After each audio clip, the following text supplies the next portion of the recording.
Yow, yow, yow, yow. You're muted, dumbass. Good start. Look at me go. I'm a professional, sir. Dave, I'm so excited for this. What a 500 we had. But first, I guess we should tell everyone what this is and what it is we're doing here. New show right here on Markout Moments. Loose going into 4 with Dave and TJ. So if you're avid listeners to the former Filter Free Popcast and Drunken Pop, you would know that TJ and myself love to dabble in the world of NASCAR. It's true. Timmy C, not a fan. Pondwater, he was watching. He's a solid TJ and I decided, hey, man, what better than to watch some NASCAR and actually get right here on markoutmoments.net, our YouTube channel, and talk about it with our lovely followers and subscribers. We got Moose here, professional asshat. That's me. So, I mean, there is no race bigger than the Daytona 500. That's correct. It's not even close.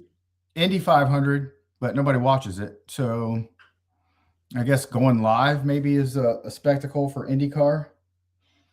But here in America, it's all about NASCAR, stock car racing. Because, I mean, nothing screams out stock car like all these computerized cars that they have now in NASCAR.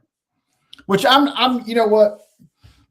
Doesn't bother me. The things that they're doing, the one lug nut, you know, with the quick pit stops that they're having now, going to a more like Formula One style. Yeah. Doesn't bother me. I'm not one of those diehard fans from the 80s that just think they've bastardized everything. There are some things I'm not a fan of, but the cars being upgraded to the next gen and the new gen and the other gen. Hey man, things change, cars change. Yeah. I'm good with it. However, what we saw yesterday was the ending is a restrictor plate race ending like you get at Daytona and Talladega. Right. And now, I mean, Atlanta has been added, but there were ups and downs to Daytona for sure. I got to catch a little bit of the clash last Thursday, but we were recording Drunken Pop, so I had it on my phone, just watching a little bit here, but I couldn't listen to anything. But I will say, what is it? It's no longer the Xfinity series. It's the O'Reilly Auto Parts series. Right. Which was before Xfinity nationwide, and before that it was Busch. Forever. Right? Correct. I mean, so it was growing up, it was always Winston. And I didn't even put the two together that it was Winston cigarettes. Yeah, I didn't either. So Winston Cup and the Busch Grand National. I thought it was some guy named Winston back in the day that they named it after. Winston. So I had no idea. And my stepdad smoked Winston cigarettes growing up. So I had zero idea that it was even related to, I mean, because I remember the Skull car. Yeah. And all that before, you know, they lost that fight. But I mean, Miller Genuine Draft, Crown Royal. Well, you can still have all that on the cars, but it went away for a while. You can't have tobacco products. Right. I'm sure we're going to see a Zen car before too. Well, Kyle Busch did have a tobacco team pouch sponsor. He did. So NASCAR's back. It's a summer tradition in the United States. So, you know, it's always, TV's a little different in the summer. If you're a baseball fan, hey, you got baseball. Right. But there is no football. There's no basketball. You know, once July hits, basketball and hockey are done. Well, the UFL's coming. That's been ass. So would love a good spring football league. But the way the rules are set up with spring football, and these teams get about 2 weeks to prepare. They put these random teams together. They get about 2 weeks of practice in before the first game. It was not good. The first XFL, not good. No, it was the first, but they tried it. Off. They tried a couple other leagues. There was the spring football league, and then there was another football league. It just hasn't worked. The USFL came back for a cup of coffee. Well, the USFL and the XFL merged and made Right. the UFL. Right. But neither one were good. No. But I mean, a couple years ago, there was the Spring Football League, and then there was also another one. I mean, outside of the XFL's first season, and then the USFL and the XFL coming back, like they didn't even make it to championship games. Was that the All-American Football League or something? Yeah, like something that? like that. Yeah, something like that. It hasn't worked out, and it hasn't been good football. And until it's seriously, the NFL probably needs to grab a hold of it and do something with it to make it work. Make a farm system. But it's and I mean, I would much rather guys go to a farm system, go make 30 farm teams and give us spring football and fix college football, because college football is being destroyed from the inside out. Mm-hmm. I'm okay with players getting paid. But there's got to be some kind of rhyme or reason in this Wild West style. It's not sustainable. And I mean, I get hit up for booster donations and stuff all the time. And it's like, dude, for what? These guys have no loyalty to this school. They don't care. So, I mean, as much as I think Michael Irvin's a clown, at least he cares for his alma mater. Right. So, not good. But there is big news in NASCAR. There is a major change this year, TJ. What would that be? The chase. It is back to the chase. It is no longer the playoff format as it has been in years past. So the chase that was absolutely dominated by Jimmy Johnson when he won, 5 in a row? Correct.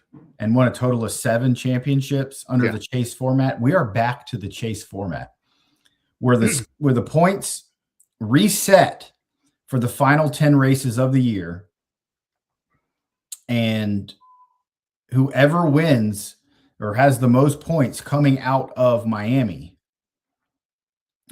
Homestead, which is the final race of the year, will be your NASCAR champion. So it won't be, the last, you go 4 races and then the one race at the end. Yeah. It's straight up 16 Miami, people are in. Yeah.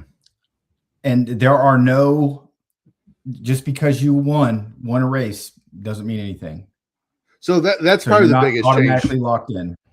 That's probably the biggest change, right? So the win and you're in is no longer a thing, which to me is a double-edged sword, right? And we're going to get into the bigger ramifications of this, and specifically the antitrust lawsuit in the offseason here in a minute. But like on the one hand, you used to get, your Front Row Motorsports would win at Daytona or something like that, or some random team would just pick up or Shane Van Gilsbergen from last year. Well, I think that's where it is. When he won 5 of the 6 road races. And, yeah. And so you're in, but let's be honest, like at no time did a Front Row or a Furniture Row, now it's Spire, or any of those teams ever really contend for the title once they made it to the playoffs. No. Right. But really now with this format, I mean, we're going to be watching Roush, Hendrick in 2311 and fight for the title. So Gibb will be there. Yeah, Gibbs will have a couple. Yeah, Joe Gibb Racing, they'll be in there. Yeah, but I mean, you're going to see, but at the one hand, I think doing it this way also probably prevents a Jimmy Johnson scenario happening, because now there's much more parity in NASCAR than there was in the 2000s when it was Hendrick and it was Childress at the time. Gibbs and Toyota was just getting started in the early 2000s. And it was mainly Gibbs. They were in Chevy. Right. And then switched to Toyota, because Toyota started with Red Bull Racing and Michael Waltrip Racing. Yes. And the teams were terrible. They were awful. Brian Vickers. And what was the other one? Brian Vickers and JJ Yaley. That might be right, yeah. But it just didn't work out. And then but Toyota didn't really jump in until Joe Gibbs Racing. G Gibbs, yeah. So, and then Joe Gibbs Racing just absolutely destroyed what was then the Nationwide Series, which became the Xfinity Series. Mm-hmm. And it made it so between Penske, or it was Roush and Joe Gibbs Racing killed the Nationwide Series by having, Kyle Busch raced damn near every Nationwide race. Mm-hmm. And what was the other? Carl Edwards. Well, Carl Edwards, but Penske was doing it too with Keselowski. Well, they did it with Carl Edwards mainly. It was Edwards because it was, you're like, and then they made it so Cup guys couldn't compete for the championships, but they were still in the races, and those races were just done. So unless it was a weekend where Cup was one place and right, Xfinity or Nationwide was in another place, you weren't. It was just the same drivers, and they were dominating the lower competition. But see, now you have, Kyle Busch started Kyle Busch Racing, JR Motorsports, and so now you have JR Motorsports, which is essentially just Hendrick's cars under Dale Jr.'s team, right? So, Kyle Busch Racing was Kyle Busch cars under the Gibb banner, right? So I'm all game for Hendrick and Gibb and Roush and all of them having teams in other series, but I like the fact that they don't have the drivers. Doing back to back, right? Double duty. So, it's every once in a while it was fine, but it was every weekend, and it was dominated by the Cup guys. So, but before we go too much further into this, because I do have a whole segment of the show on what next year is going to look like, not this season, but next season. Let's go into the biggest stories heading into 2026, and we'll start with this is by far the biggest, took all the attention, the antitrust lawsuit. Levied by 2311 and Front Row Motorsports against NASCAR. Now, if you're just getting into NASCAR, or if you just watch it, you don't really bother to get involved in the inner workings like we do, you may not understand what this meant and what the implications were. So during the season, beginning of the season, last season, Team 2311, which is Michael Jordan, Denny Hamlin, and then Front Row Motorsports, filed a class action lawsuit against NASCAR because their charter agreement made NASCAR monopolistic. So what you have, each team has a series or a certain amount of charters that dictates how many cars that team can own. So I believe at the time the cap was, well, actually I don't know what it was before. Now it's 4. The cap, you go 4 teams. It's usually what you've had is 4. Usually, and then 4. It'd be like, well, there's a 5th car or something for Hendrick, or But it's usually like a guy doing, a guy from Xfinity doing a one-off, then going back. Yeah.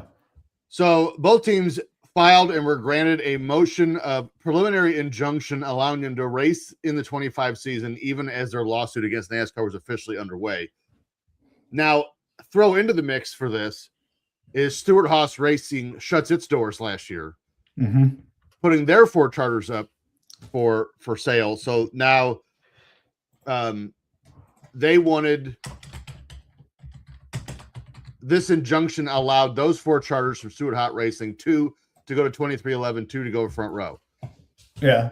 And the U.S. Court of Appeals, because what I want them doing is NASCAR stuff, on the 4th Circuit overturned the injunction, then denied the team's appeal. So now it just got real hairy for the teams because they had this injunction allowing them to race, and now the judge says, nay, this is not the case. So what does that mean? So now we have Front Row and 2311 running as open teams starting at Dover in July. Now, what does that mean? So that means the 4 of Noah Gragson, the 23 of Bubba Wallace, the 34 of, is it David or Todd Gilliland?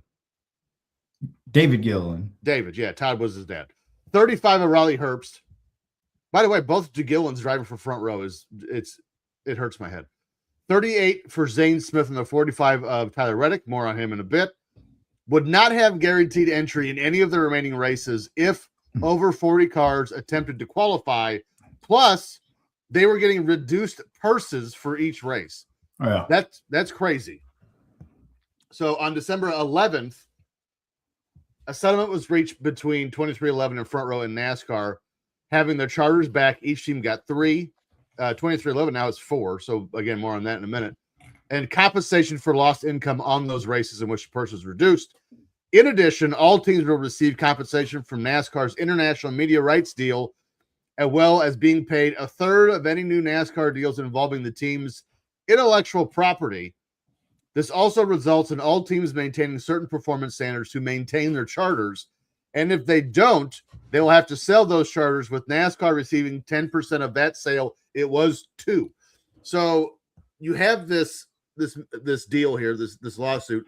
And we were talking to Pinewater about it yesterday, and I disagree with him because he said this, the NASCAR didn't like Michael Jordan holding up that Daytona 500 trophy, which they did until the video of him and Reddick's son, that's just weird, came out. But it's Michael Jordan held the Daytona 500 trophy. Like, you want that moment. I don't care what happened before.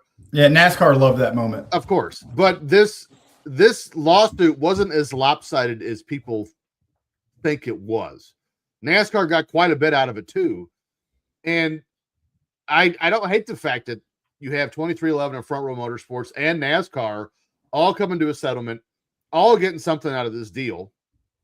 And we saw yesterday, Front Row had 2311 had 4 cars with who was that racing in the 67? He was in the front there for a while. I had the results up. I guess I could just look at that. Was it a Wise? I want to say it was a Wise. Corey Heim, yeah. So, and then Front Row, I think, had 3. Yeah, because there was 4 charter teams up. Front Row got 1. 2311 got 1 or 2. And Trackhouse got the other one. Yeah, Trackhouse got the other one. Well, it had to have been 2 because they had 3. And now they got 4. Yeah, so Trackhouse now has a third car. Now, as far as what this does as far as leveling the playing field, which I think is what 2311 and Front Row were hoping for, or giving themselves a benefit, let's not sugarcoat things. But I don't know what that means for NASCAR and the charter system and teams moving forward. But again, it seems that all teams are getting money out of this deal, and NASCAR as well. So this was almost like a heated collective bargaining agreement almost. This turned into. Yeah, I mean, it was. I think you're right. I think both sides of the lawsuit came out ahead. It wasn't a good look for NASCAR. It was not. And when you have someone with the power of Michael Jordan coming out and you're against it, whether you think you're right or wrong, a lot of people are going to look at you with a side eye, being like, yeah, I don't know. So I think ultimately everybody got what they really wanted. And it's going to work out. But like you said, the whole thing that we need is more parity in NASCAR. Right. So you don't have essentially Jimmy Johnson. Well, so you don't have Jimmy Johnson. Jimmy Johnson killed NASCAR. He did. Because if you go back to 2005, 2006, NASCAR was touted as the number 1 up-and-coming sport in America. That is the correct. ratings were off the chart. Yep. Now, here's something that I can say. I truly believe NASCAR doesn't cheat. Right. I don't. Because if there was ever any nefarious, as Timmy would say, shady type dealings going on, Dale Earnhardt Jr. would have won a championship in NASCAR. 100%. Absolutely, he would have. Especially when he was driving for DEI. Yeah. And he did not. Right. So even when he went to Hendrick, it still took him a while to get back in the winner, because he went a few years without even winning a race. That's correct. Carl Edwards would have got one. Right. So he got back in the winner's circle, and he made it a few more times. But by the time Junior seemed to get the ball rolling again, Gibb was up and coming. Joe Gibbs Racing was up and coming, and Kyle Busch was all over the scene. Yeah, and Childress was starting to fall. Penske was making a comeback, right, with Keselowski and who was the other driver? It was after Mayfield or Newman, rather. It was after Ryan Newman. I can't remember who it was. Well, then you got Joey Logano there now. So Logano now, yeah, but he's the face. Who's Hendrick, Childress? Who's the other one? Roush. Roush fell off the earth Fenway, for a while. Yeah, because it was Logano and Keselowski were part of Roush, right? Keselowski didn't Logano leave? Didn't Logano leave? Keselowski's Gibbs? There now. Well, now Keselowski's part owner, right? So, but I know Logano. I think Joey Logano's been Penske since day one. Well, he was with Gibb for a long time. Oh, that's right. He was in the 20. Yeah. I forgot. Yeah, there's a couple years I didn't watch. So there's a gap in there. So, but Childress has fallen back. Yeah, Kyle Busch is driving a Childress car, hasn't won in a couple years now, and that's unheard of for Kyle Busch not to have a win because he's arguably one of the most talented drivers in NASCAR, but the equipment's just not there for him, it doesn't seem like. So, but I guess Kyle Busch and Joe Gibbs finally had enough of each other and moved on. And I want to make one thing clear too before we go any further. I am not saying that Jimmy Johnson did not deserve those 7 times. The man is one of the best drivers NASCAR's ever seen. Yeah. Oh yeah. It's just between himself, Gordon at the time, eventually Junior, like that whole team was just stacked, and Hendrick had all the money. So it wasn't like usually on teams, you'll get 2 contenders and then 2 guys that are just there if they have 4 cars. All 4 of those cars were contenders. And well, especially when it was Jimmy Johnson, Jeff Gordon, Dale Earnhardt, and Casey Kane. Yeah, that was the other one, Casey Kane. Arguably 4 of the biggest names in NASCAR. Yeah. All under, one organization. It was crazy. And then you had Carl Edwards leave Roush and go to Joe Gibbs Racing. Mm-hmm. So at one point you had Carl Edwards, Denny Hamlin, Kyle Busch, and he drove the 20. Tony Stewart. No, Tony Stewart left before that. What was his name? Daniel Suarez. No, I'll get it. Hold on. Let's not forget this too. Edwards. Is it Edwards I'm thinking of that went? Like when it was Edwards, Kenseth, like when that was the Roush team, when all those guys left, that's when Roush kind of started dragging. When Matt Kenseth left Roush. Oh, that's right. I forgot to go to Gibbs. Yeah, Kenseth. So you had, and then Stewart left to start his own team. Yeah. And started his own team and had a terrible year, but won the championship. Yes. Caught fire at the end, beat Edwards. But see, I kind of thought, here's where I thought it got weird. So when NASCAR started with the new format, it always seemed like, the final 4, that last race where the last 4 could win. It always seemed like those cars were like 1, 2, 3, and 4, or 1, 2, 3, and 6, or whoever was going. Usually one of the 4, it ended up 1, 2, right, with them. And so to me, that was like that seems a little, especially in the days of because Hendrick went a couple years without anything, right, until they got back in with Elliott won a championship, and then now you've had Larson win 2 of the last couple. So after Larson's gaffe during 2020, where he lost his sponsorship with McDonald's. Yeah. Oops. Yeah. So, but he's returned like crazy. But there is no more DEI racing. There is no Michael Waltrip racing. Penske, Roush is gone. So it's different. So Roush Fenway is now, RFK, Roush Fenway Keselowski. Yeah. And Keselowski's part owner. NASCAR was ready for a change team wise.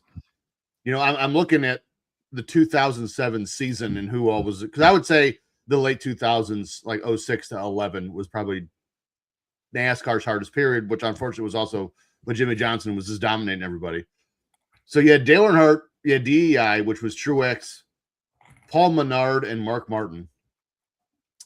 You had Mark Martin at Hendrick for a while too. There, yep. Before that was supposed to be, so he allegedly left Rouse and retired, and that was my dad's favorite driver. Then he went to Hendrick, and my dad hated him. And then he wrestled. He raced 2 years at DEI. Richard Childress. Then Casey Kane came in. And then because Brian Vickers was there and lost his ride and went to Red Bull. Right. And then Kyle Busch was there and lost his ride to Junior. That's correct. Yeah. Richard Childress was Harvick, Burton, Jeff Burton, and Clint Boyer. The 07, by the way, the 07 Jack Daniels car is still my favorite car ever. Yeah. The 29 and the 31. Hendrick had Casey Mears, Jeff Gordon, Jimmy Johnson, and Junior. Casey Mears was in the 5. Ganassi was still around. This is the year they had Juan Pablo Montoya. And Ganassi ended up merging with Earnhardt. Yep. Yeah. The end of Dodge also was around this time. Gillette Evernham Motorsports was Casey Kane, Carpentier, and Elliott Sadler. Penske had Busch, Newman, and Sam Hornish was in the 77 as a rookie. Petty had Kyle Petty, Chad McCumbee, Terry Labonte, Boris Sedno. Kyle Petty got the majority of those rides in the 45. Bobby Labonte was in the 43. Roush Fenway was David Reagan, Greg Biffle, Matt Kenseth, Jamie McMurray, and Carl Edwards. They had 5 cars. Wood Brothers was mostly Bill Elliott. Yep. And Marcos Ambrose. That's a name I haven't heard in a minute. JTG Doherty Racing. That's crazy. Yates was Quappo and Gilliland. That would become front row, and they get rid of the 28. Hall of Fame. Logano raced 2 races in 07 for Hall of Fame racing. Gibbs was Hamlin, Kyle Busch, and Tony Stewart. And then listen to this shit. Michael Waltrip Racing. Michael McDowell, David Rudiman, Dale Jarrett, and Michael Waltrip. Yeah. And they were ass. It was terrible. And the Team Red Bull was Vickers and mostly Allmendinger in the other car. So, yeah, I mean, and listen, that breakdown of Hendrick, Roush, Gibbs dominated NASCAR for 20 years. Like, team-wise, I mean, NASCAR's ready for a change. You have to change over at some point. And, the Wood Brothers used to dominate in the 70s. And, before that, Morgan McClure and all those things. And it's just time for a change. I think 2311 is a nice breath of fresh air as a team for NASCAR. You still have your Hendrick cars were still up there, but a lot of front rows. Now, Grant's a super speedway, so that's where front row does best.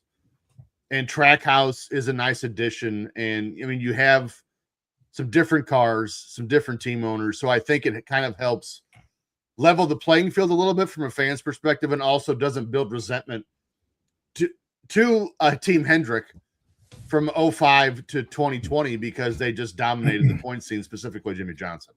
Yeah. Well, they mastered. What they did was Chad Knaus was Jimmy Johnson's crew chief. Yes. And they mastered the last 10 races. Yes. That's what mattered. They knew we gotta win 2 races during the season. We can do that, but we got to be badass at the back 10. Yeah, and they always were, and they mastered it. But it killed NASCAR. It did again because you had those guys like a Carl Edwards, like a Junior. Junior was how many years in a row was he NASCAR's most popular driver? Like all of them. I mean, every year he raced. But Carl Edwards and you had and Tony Stewart to a degree, you had all these guys ready to like burst onto the scene and kind of tank the mantle, and they just couldn't because Jimmy Johnson was there. Again, nothing against Jimmy Johnson. Man's one of the greatest drivers we've ever seen. Yeah. So I mean, but it was in this day and age, it kind of goes with my hatred of the Chiefs. And in my early 2000s hatred of the Patriots. Right. I don't want to see the same teams win it over and over and over and over and over again. So you know what's funny is we've talked about this before on Drunken Pop. Like there's this interpretation if you ask the different commissioners and owners of sports leagues, like, oh no, the fans like to see the same teams doing a good. No, we don't.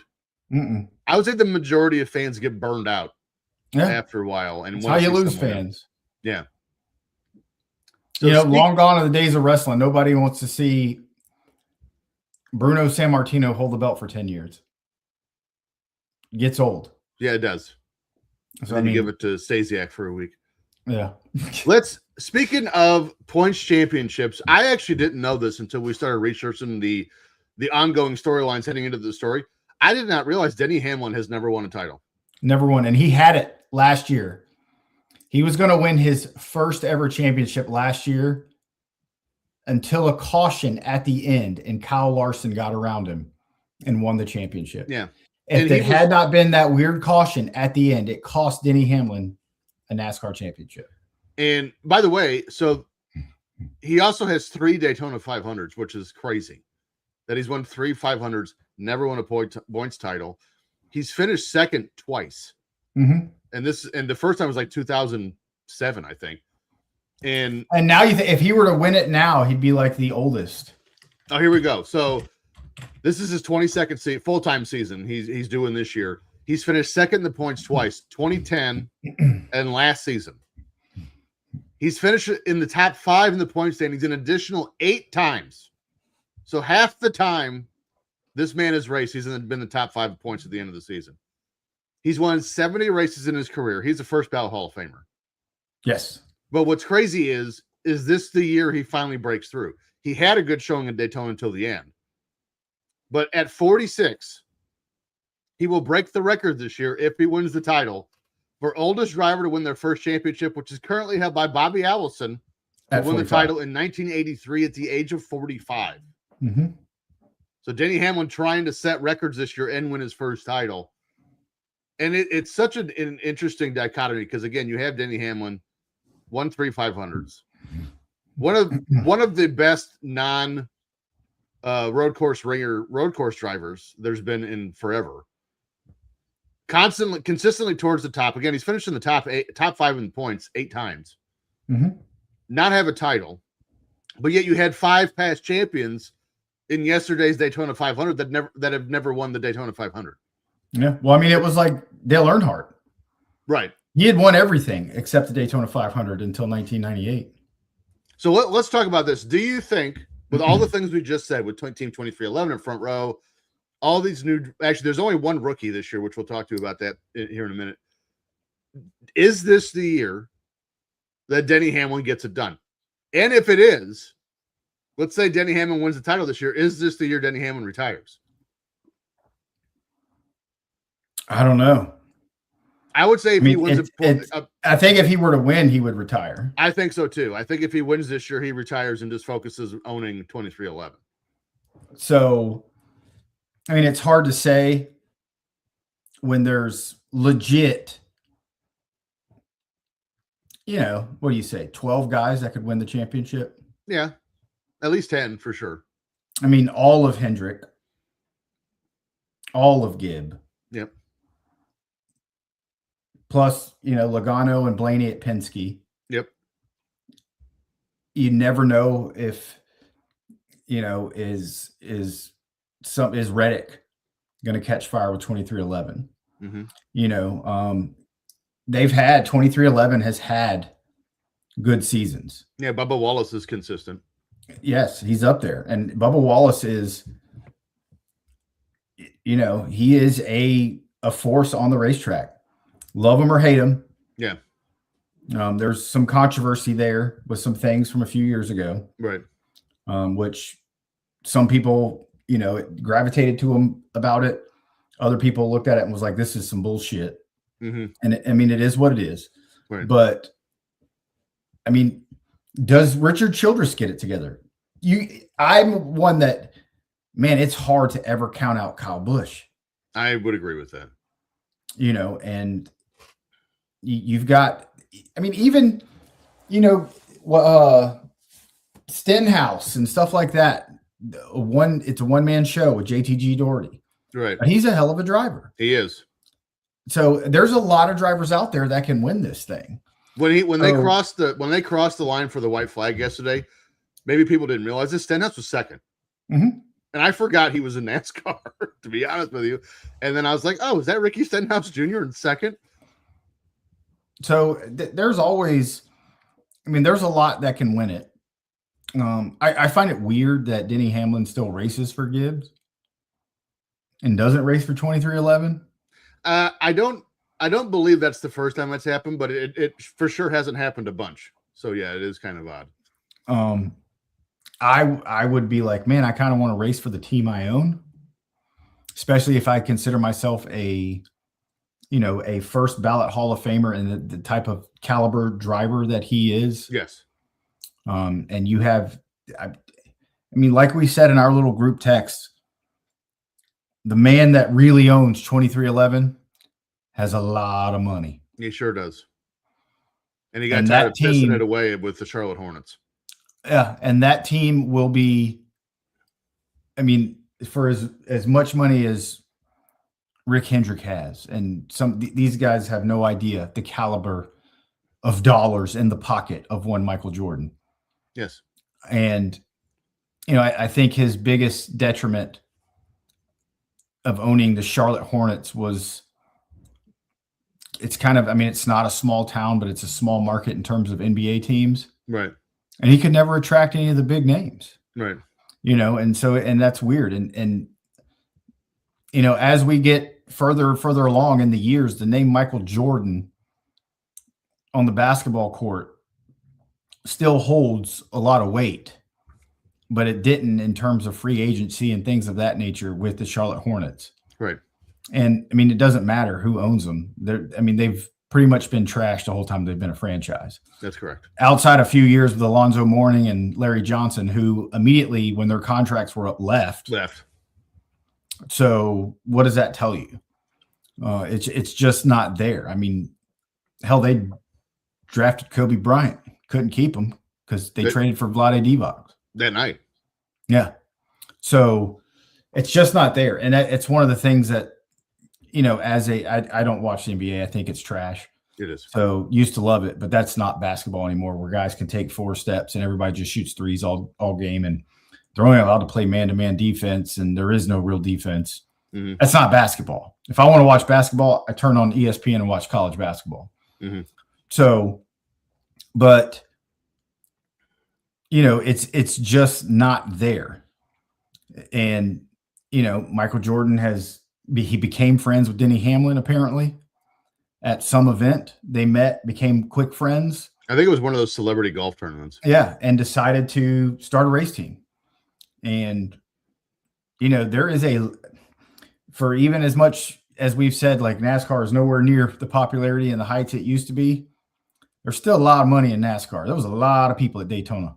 NASCAR is making a comeback from a fan perspective, especially internationally, which we'll get to here in a minute. But NASCAR needs good racing.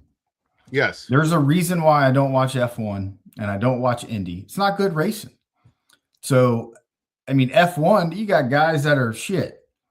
They won the race and they're a lap ahead of everybody else. You can run away and hide in those cars for sure. But, and NASCAR has a lot of tracks with some really good racing. They do have the cookie cutter tracks, as we say.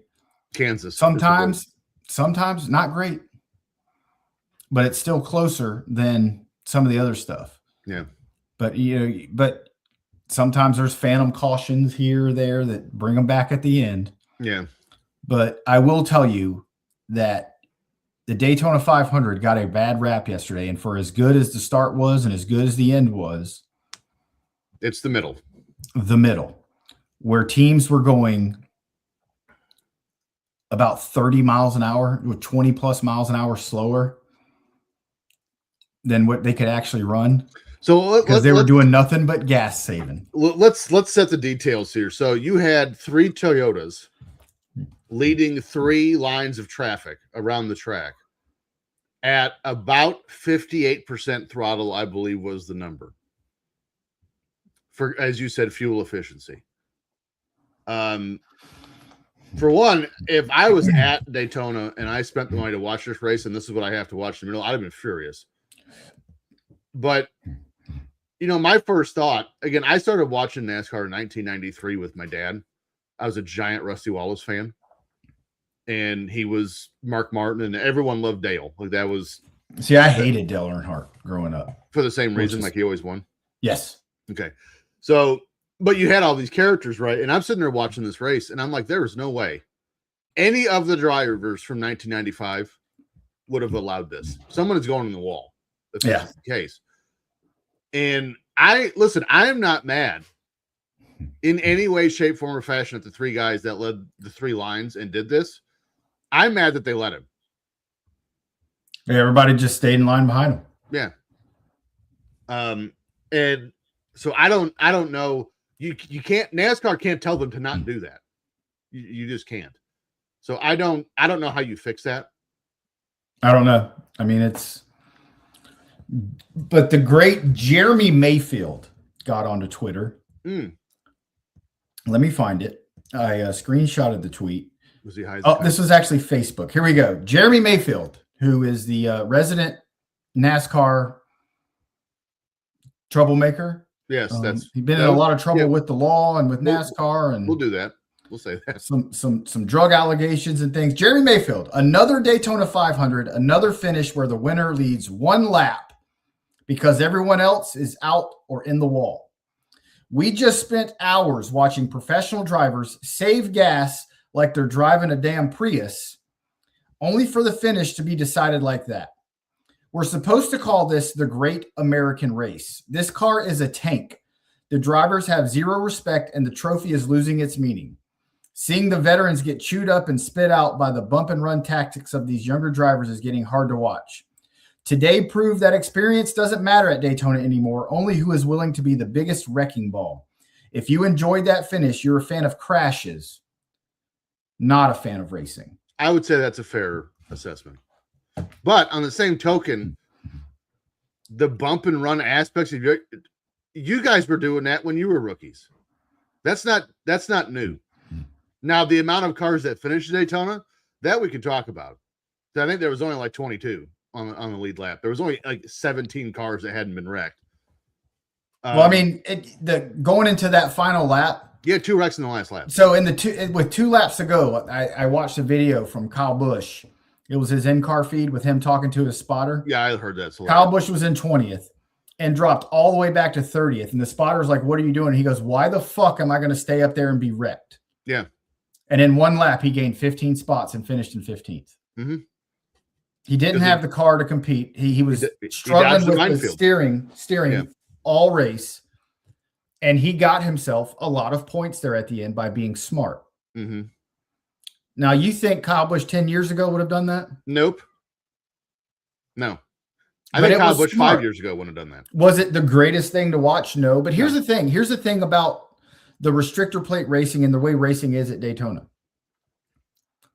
You know, Dale Earnhardt used to literally race at Daytona, and he'd be up front, and the next thing you know, he'd be way back in the back.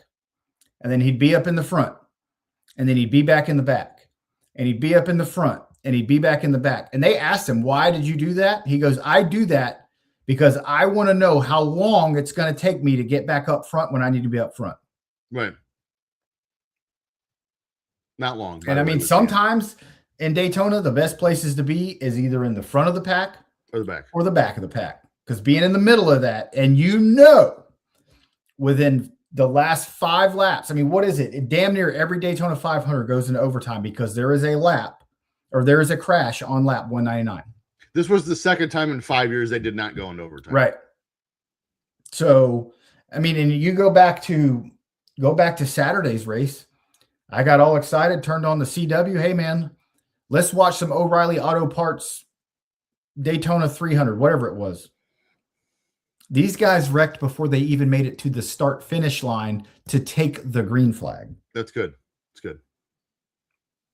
One of the guys didn't get going, and it caused a chain reaction.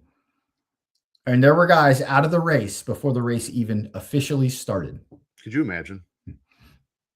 All the buildup, all the hype, everything you've been practicing for. You are out on lap -1.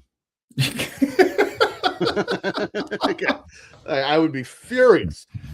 But and here's the thing, like, again, we had two wrecks in the last lap, and certainly outside of the pacing shit that we saw yesterday with the Toyotas, I think it's a fair assumption that we could say the Daytona 500 is rougher than it has been in the past. But you don't have, you know, you don't have the Rick Mass and the Morgan Shepherds and the Dave Marcuses of the 90s who have been there for 35 years that are almost like the calming presence on the track. I mean, you have 5 dudes that are still willing to compete in Busch and Denny Hamlin and Brett Keselowski and those guys. And then you got a bunch of kids that are trying to make their name. Right. So I'm not surprised by how that race went yesterday. And of all my complaints that I have about the 500, the one I will not have is that the only lap Josh Reddick or Tyler Reddick led was the last one. Doesn't matter. I think that's outstanding. Last Saturday, North Carolina played Duke in basketball.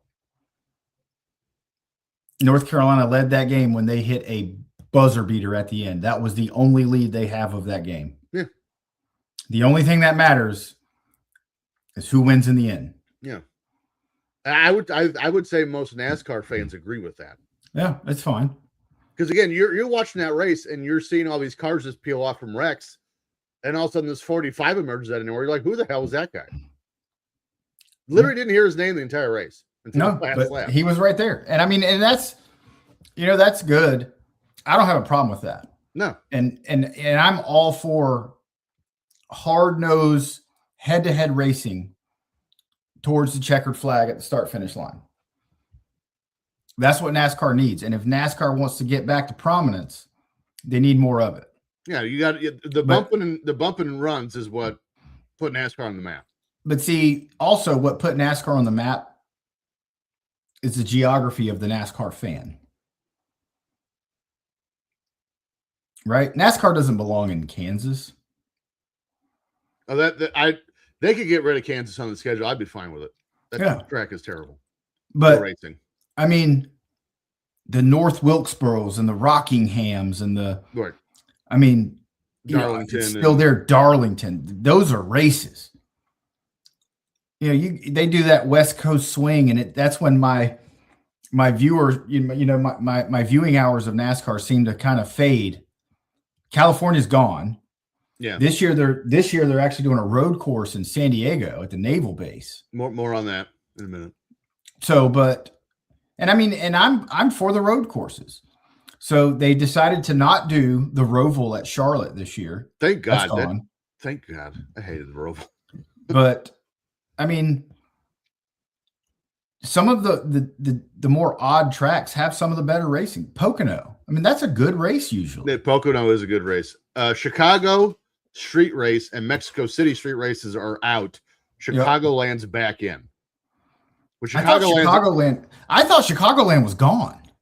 It's still there, but it's another one of those tracks that if one thing happens, the leader can run away and hide. He can win that race by 14 seconds, just like Kansas. And when I say Kansas is a terrible racetrack, I'm not speaking of the track itself or the locale. I mean, I'm pretty sure Kansas is in the middle of nowhere, just like Chicagoland is in Joliet.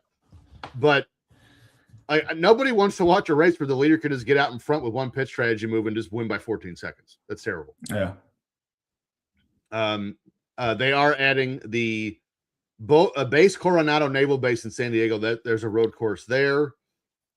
And what I'm interested to see and what NASCAR is trying to do here, and I understand you have to, right, to grow, is they're trying to grow the international market reach. And I think they need to start have a road course in Europe. You have plenty of options, right? Have a road course. That's the logistics of getting those cars there is just astronomical. I understand that Formula One has races here. I know, but I don't know. I don't know if there is to me, NASCAR is an American sport. Formula One is more of a world sport. Mm-hmm. And IndyCar, obviously, they do races in Mexico and things like that. But I don't know. I mean, you think about the number of cars you have to send. I mean, how many cars do they send to Daytona? Let me see if I can find out. Yeah, it was over 40 for sure. No, not only that, but I'm talking about each team has backups. Yeah. And so it's a lot. And I mean, that's a lot of logistics. They don't have many off weekends. And if you're going to Europe, you need an off weekend before and an off weekend after. Well, if you did do Formula One doesn't race every weekend like NASCAR does. Right. I would say, I don't know why Spain's coming into my head, but it is. So let's say they go to Spain. If you go to Spain, there's a track like Chicagoland that's going to get axed if you decide to do that, at least for that season. Because there was a while they were doing Montreal for a couple of years. Xfinity was too. They were doing Mexico, so the Chicago road race. And I think what they're trying to disprove is this, and it's been around since I started watching NASCAR in the 90s, is, well, the drivers can only turn left. That's all I know how to do. Yeah. So they're trying to dispel that rumor and prove that these guys are actual drivers. So I get it. But if they do want to improve their international market share, then I mean that is something they're going to have to figure out. Maybe, well, again, you can't even do that because. I got a question: who do you guys believe is the Michael Jordan of NASCAR? Is it Earnhardt or Petty? I'd have to say Earnhardt. Yeah, I would say Petty is like the Wilt Chamberlain. He started it, and then Jordan. Yeah, and the difference is Richard Petty has 200 wins. Yeah, but Richard Petty was doing it against he had the best mechanics, car, local mechanics, and the best mechanics, and it wasn't when NASCAR wasn't run the way it is now. They would run multiple races in a week and all kinds of stuff when Richard Petty was winning all these races. So it's different, and I mean it was basically Richard Petty and God, who was the bootlegger guy? I don't know. I'm not sure, but from Petty's day, it would have been Cale Yarborough was in that group. Yeah, so it was like there's only like 3 or 4 that were even Buddy Baker. Buddy Baker. So you had Richard Petty, Cale Yarborough, Buddy Baker. I mean, and that's really it. So, and then you had, I mean, Earnhardt dominated when it was Petty was still there, and you had Darrell Waltrip and Rusty Wallace, and you had some of those guys coming in that were still big names, but it was still 7 championships is a lot. And I mean, it's just, as much as I was not a fan of Dale Earnhardt as a kid, obviously never would have wished what happened to him happen. Right. But, and as big of a fan I was of Earnhardt Jr. So, but like growing up, I was a huge Bill Elliott fan. That was my favorite driver. So it was just one of those things. So, but now I despised Kyle Busch when he was at Joe Gibbs Racing. I did too. Love him now. And I want to see him get back to the Kyle Busch of old. So yes, the Winston Cup era was the greatest. I would say that's correct. Yeah. Because it went from Winston Cup to what? Nextel Cup, and that was just stupid. Nextel Cup, yeah. And then went to Sprint, and then Monster, and then they decided, hey, we're just the NASCAR Cup Series. So before we've gone 55 minutes, so before we sign off, let's go over some stats for the 500. We'll go over briefly Atlanta Echo Park next week. So here's some stats for the 500. They had 26 different leaders, with Ray being number 26, over 66 lead changes. Now, 26 different leaders is a record. 66 lead changes is not, which is crazy. It's in the 70s is the record. And that was probably the years of the when they hook up. They do the 2x2 racing the whole time. That was part of tomorrow. They couldn't draft. They couldn't pack draft because they'd overheat. Yeah. Bubba Wallace in the number 23 led the most laps with 40, but of course Tyler Reddick led 1 lap, and it was the most important one, the last one. But Bubba Wallace led that middle part where they just rode. That's correct. He was one of the 3 that was out front. Actually, I think one of his teammates was also. I just can't remember which one it was.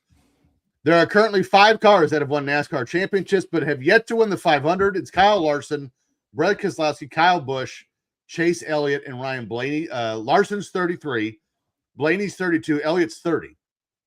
And he was the leader coming out of turn 4 on the final lap before he got caught up in the wreck. Got put in the wall. Yep.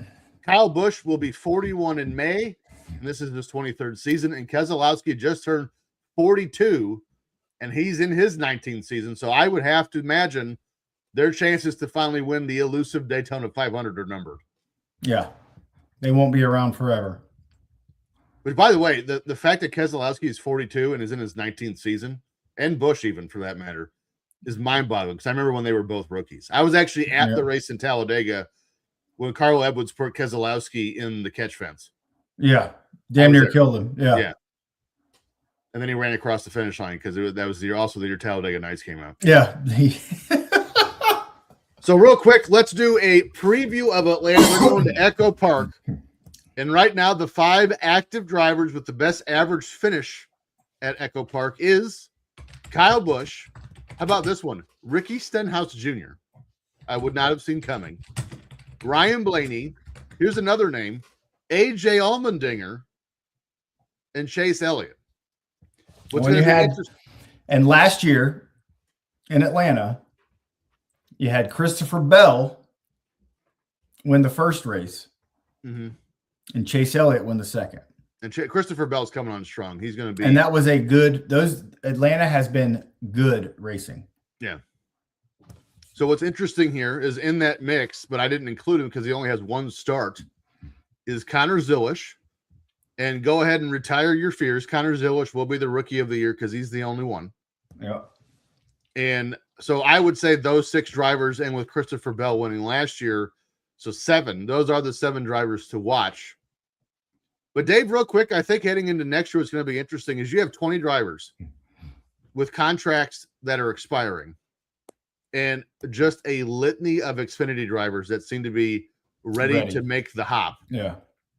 So it's going to be real interesting to see how this year going into next year plays out. But we got to take one thing at a time. This weekend's Atlanta. That's what we got next. Dave, who you got going into Atlanta? Gosh, that's tough. You got to kind of go. I mean, he was there at the end, and he won the last race in Atlanta. I mean, how can you not go with Chase Elliott? And it's the hometown boy from Georgia.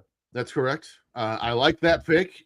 But I would say when I was growing up, and Dave, you could probably attest to this if you didn't remember who he was, Dave Blaney, when he drove, I always said, if I was ever going to start a race team, the first hire I would have would be Dave Blaney because he's consistently in the top 20 and he doesn't wreck cars. And I would say his son, Ryan, is in that same boat. Yep. Doesn't get into a lot of trouble. And he's consistently going to, but instead of being in the top 20, he's going to be in the front. With that being said, Ryan Blaney is going to be my pick heading into Atlanta. So let's write this down. Blaney and Elliott. I'm going to put it in the banners. Atlanta. And we'll see how we do as the season goes on. Oh, wait, you said Elliott. And what do you think, Dave? This new loose on turn 4. Or loose going into 4. What do you I feel good. I love talking about NASCAR. Yeah, I mean, I can sit here and talk about NASCAR all the time. Back in the day, when I first met Jandy, my dream job was to be a NASCAR writer. A sports writer for NASCAR? Yeah. Yep. Wow. I actually almost went, when I got out of the military, I almost went to Charlotte to become a NASCAR pit crewman. That's where you train at, is there. I don't know why I didn't, but I didn't. I'm back in Indiana like a dope. So this has been Loose going into 4. We will see you next week as we talk about what happened at Echo Park in Atlanta. In the meantime, what a Daytona 500 finish. Thank you for joining us, and we hope you'll continue to join us as the year goes on. We'll see you next week here on Loose going into 4. Thanks for watching. See you next time right here on Markout Moments.